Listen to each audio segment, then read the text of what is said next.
밑에 내용 오른쪽 페이지 보도록 하겠습니다. 네, 그 다음에 이번에 의사결정의 대상. 지분상품은 주식을 지분상품이다 이렇게 생각을 하시면 되죠. 그럼 채무상품은 채권 같은 것들을 말하는 겁니다. 지분상품은 주로 주주와 관련된 것이고 채무상품은 채권자와 관련되겠죠. 그들이 이거를 주식과 채권을 살지 팔지 아니면 보유할지 이런 것들이 의사결정하는 데는 주주들 입장에서 제일 걱정이 되는 게 뭡니까? 이 회사로부터 배당을 충분히 많이 받을 수 있는지, 채권자 입장에 이 회사로부터 이자를 충분히 돈을 빌려줬으니까 이자를 받을 수 있는지 없는지 이런 것들이 고려가 돼야 되잖아요. 그런 것들에 관한 정보가 다 어디 있어요?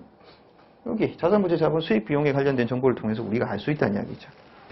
네, 그래서 의사결정의 대상에 해당되는 부분들이 거기 나와 있는 그들이 생각하는 수익, 배당, 이자 지급, 그 다음에 주식 같은 경우에 주가의 상승 이런 것들에 영향이 있다, 의존한다.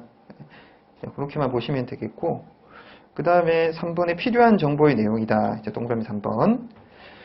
투자자, 대여자 및 기타 채권자 수익에 대한 기대는 기업에 유입될 미래 순이현금 유입의 금액, 시기, 불확실성에 대한 그들의 평가에 달려있다. 자, 따라서 거기도 파란색 글씨도 밑줄 한번 그어주십시오. 현재 및 잠재적 투자, 대여자 및 기타 채권자는 기업에 유입될 미래 순이현금 유입에 대한 전망을 평가하는 데 도움을 주는 정보를 필요로 한다. 당장 이 사람들은 아까 말씀드린 이자나 배당 이런 것들이 현금이 확보가 되느냐 안 되느냐 이게 중요하다는 이야기입니다. 그럼 기업의 순현금 흐름과 관련된 순현금 유입에 대한 전망을 뭘 통해서 할 수 있나요? 우리가 이제 직접적으로 하는 현금 흐름표 같은 것도 있잖아요. 그걸 가지고 이제 파악을 할 수 있지만 현금 흐름표가 아닌 수익에서 비용을 차감한 이익, 발생주에 따른 이익에 관한 정보도 잠재적으로 뭘 할 수 있는, 잠재적으로 미래의 현금 창출에 대한 여력 이런 것들을 확인할 수 있다는 이야기입니다. 왜? 이익에 해당되는 것이 즉시 현금화 될 수는 없지만 미래의 현금이 되는 거거든요. 우리가 이제 수익에 해당되는 것이 현금 매출도 있지만 그 다음에 외상 매출도 있죠. 그 외상 매출에 따른 수익도 지금 당장 현금화할 수는 없지만 미래 현금화 될 거라고 우리가 예측할 수 있기 때문에 손익계산서의 자료를 통해서도 정보를 파악할 수 있습니다. 이 현금 흐름표나 손익계산서 정보. 네, 그래서 그런 부분들에 대한 필요한 정보 내용이 아까 말씀드린 현금 흐름 이런 것들도 좀 의미가 있다 생각하시면 되죠. 네, 그렇게 보시고 그 다음에 가로 3번에 일반 목적 재무보고의 보고 대상. 자, 1번의 보고 대상. 보고 대상은 아까 말씀드렸던 주로 외부의 이해관계자들, 외부 이해관계자들한테 보고를 대상으로 한다. 자, 그렇게 보시고 그 다음에 동그라미 2번에 제공하는 정보의 한계. 그러나 일반 목적 재무 보고서는 현재 및 잠재적 투자 대여자 및 기타 정보가 필요하는 거기도 밑줄 그어지 모든 정보를 제공하지는 않으며 제공할 수도 없다. 이 사람들이 원하는 모든 정보를 다 담을 수 없다고 그랬잖아요. 그래서 제너럴한 공통된 정보를 담았기 때문에 빠짐없이 모든 정보가 다 담겨져 있을 수가 없어요. 물리적으로 그렇게 할 수가 없습니다. 만일에 모든 정보를 다 담아야 된다고 한다면 시간과 비용이 엄청나게 많이 소모될 거예요. 그러니까 그게 이제 사실상 물리적으로 힘들다 이렇게 생각하시면 되겠죠. 네. 자, 그래서 그 정보 이용자들은 예를 들어 일반 경제적 상황 및 기대, 정치적 사건 및 정치 풍토, 산업 및 기업 정화 같은 다른 원천에서 입수한 관련 정보를 고려할 필요가 있다. 그러니까 뭐 정치적인 이해관계라든지 예를 들면 재영이 형이 소송에 걸려가지고 좀 있으면 깜빵 가셔야 돼. 이런 것들을 여기 다 담지는 않거든요. 그렇지만 기업의 현금 흐름이라든지 수익 활동에 영향을 줄 수는 있어요. 이런 것들은 내가 다른 정치면이나 이런 신문 기사를 통해서 파악을 좀 해야 된다는 이야기입니다. 네, 그 다음에 제일 마지막 단락. 일반 목적 재무보고서는 보고기업의 가치를 보여주기 위해 고안된 것이 아니다. 그것은 현재 및 잠재적 투자자, 대여자 및 기타 채권자 보고기업의 가치를 추정하는 데 도움이 되는 정보를 제공한다. 자산이 얼마라고, 예를 들면 자산이 10조다. 그럼 이 회사는 10조짜리 회사냐? 그럼 시장에서 거래를 할 때 10조짜리 회사로 거래되냐? 그게 아니거든요. 왜 그러냐면 우리가 이제 예를 들면 벤처 기업 중에 여기 이제 주식 투자하실 수 있는 분들이 주식 투자 많이 하실 텐데 바이오 기업들 같은 경우에 재무상태표 손익계산서 얘기 열어보잖아. 그럼 아주 가관이야 막. 뭐 적자투성이에요. 적자도 엄청나게 많고 그런데 그럼 이 회사의 기업의 가치는 어떤 경우에는 부채의 비중이 너무 커가지고 부채 비율이 자본 비율보다 뭐 자본보다 더 커가지고 잠식이 되는 회사들도 있죠. 그런데 주식은 거래가 되거든? 그럼 주식 시가도 높아. 그러니까 이 재무상태표에 나와 있는 가치를 가지고 그 기업의 가치를 지금 바로 설명을 해주지 못합니다. 왜? 미래 가치를 여기 담지는 못하거든요. 자, 그런 것들은 대신 추정을 할 수 있어요. 어떻게 추정을 하느냐?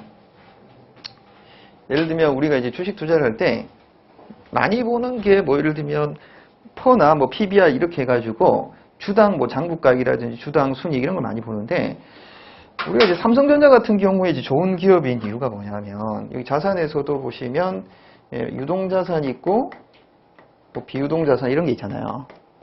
비유동자산 중에서도 특히 어떤 걸 많이 보셔야 되겠어요? 건물이나 기계, 설비와 관련된 자산들이 있죠. 이런 것들이 이제 투자된 비중이 크다.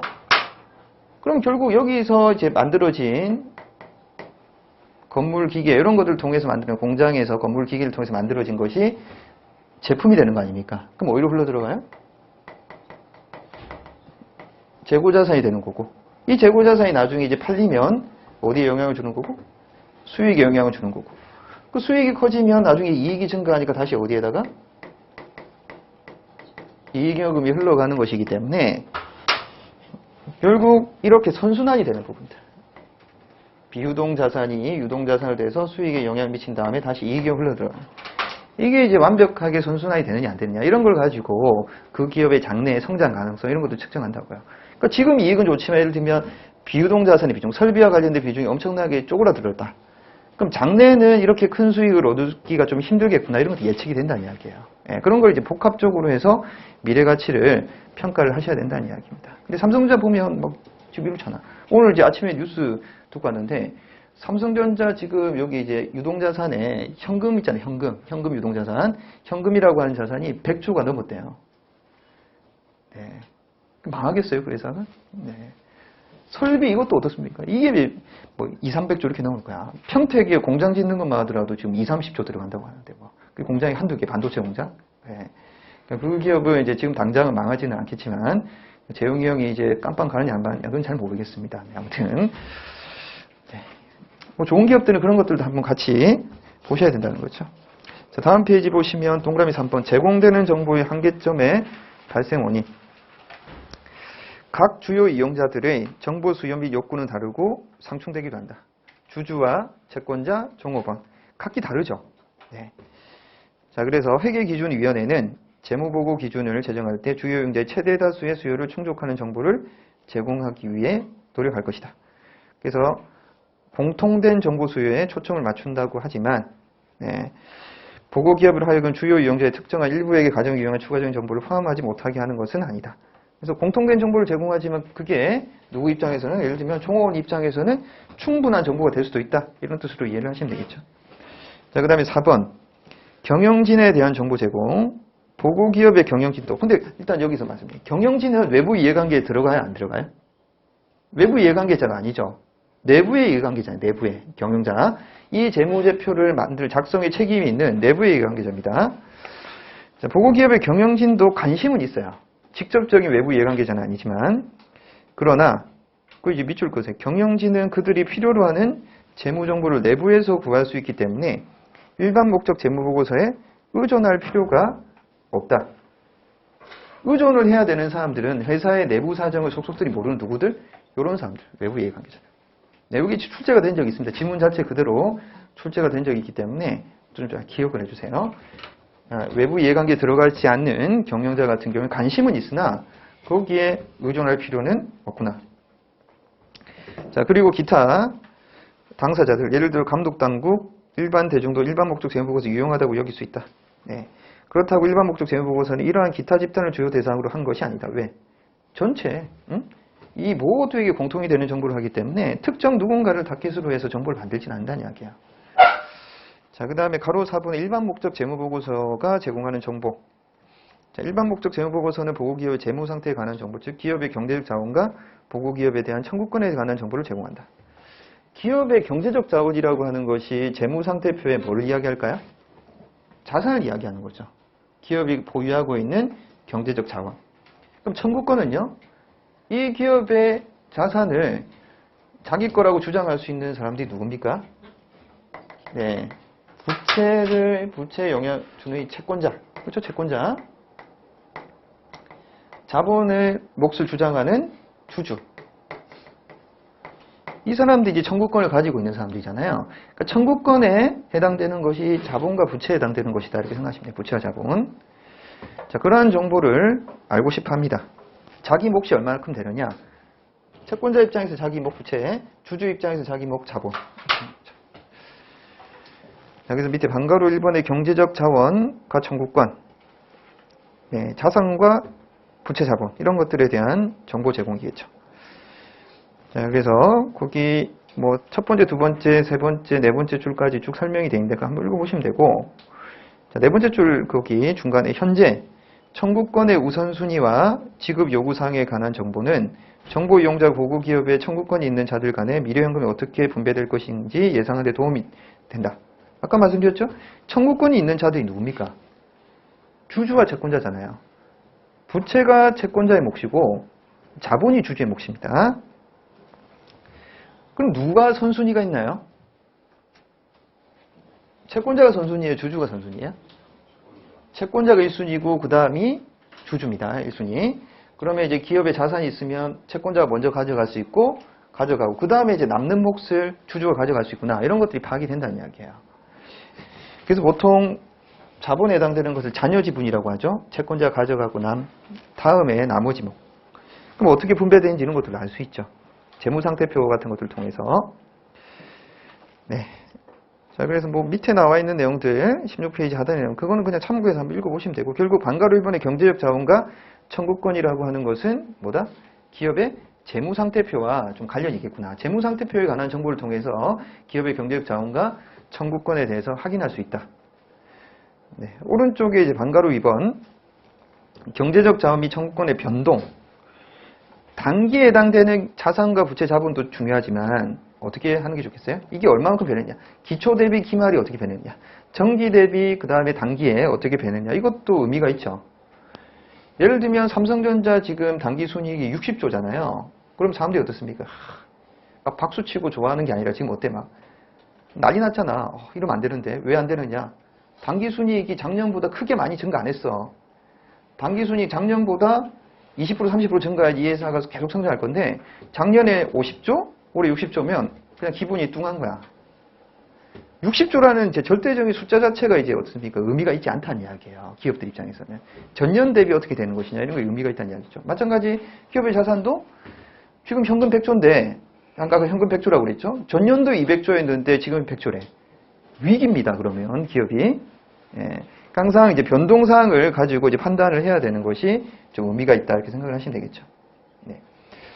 그래서 정기와 비교를 했을 때 어떻게 바뀌었느냐 이런 것들도 의미가 있습니다. 자, 그 다음에 밑에 이제 두 번째 단락 보고기업의 재무 성과에 대한 정보는 재무 성과에 대한 정보라고 하는 것이 아까 말씀드렸다시피 손익 관련된 자료들, 그렇죠? 경영 성과 관련된 부분들, 기업이 창출한 수익을 정보 이용자가 이해하는 데 도움을 준다. 네. 그래서 손익에 관련된 정보들도 좀 의미가 있다. 특히 아까 전에 말씀드렸다시피 이익은 어디로 흘러 들어가나요? 이익업으로 흘러 들어가죠. 그럼 이익을 흘러 들어가면 누구의 몫에? 주주의 몫에 변동을 일으키잖아요. 그렇죠? 특히 주주들 같은 경우 손익계산 자료에 관심을 가질 수밖에 없는 것이 손익계산서 이익이 결국 이익이익을 증가시켜서 주주의 분배되는 몫을 반영을 시킵니다. 변동을 시킵니다. 자, 그래서 그게 중요하다 이렇게 생각을 하시면 되겠죠. 자, 그리고 그 파란색 글씨에 해당되는 것도 한번 볼게요. 보고기업의 과거의 재무 성과와 그 경영진 책임을 어떻게 이행했는지에 대한 정보는 기업의 경제적 자원에 발생하는 미래 수익을 예측하는데 일반적으로 도움이 된다. 과거의 손익 자료를 통해서 미래의 손익을 우리가 예측할 수 있는 거잖아요. 삼성전자 올해 60조 벌었습니다. 당기순이익. 내년도 큰 문제가 있지 않는 한 기본적으로 60조 선에서 조금 더 증가하거나 뭐 조금 감소하거나 이렇게 했죠. 삼성전자 그렇고 LG전자 같은 경우에 내년에 50조 당기순이익 목표를 합니다. 그럼 지금 그걸 예측할 사람이 누가 있어? 아무도 그렇게 생각 안 하잖아요. 왜? 올해 해봐야 1조도 안 되는데 뭐 내년에 갑자기 60조, 50조 이렇게 되겠어요? 그러니까 과거의 손익이 미래의 손익을 예측하는 데 도움이 많이 될 수밖에 없는 것이다 생각하시면 되겠습니다.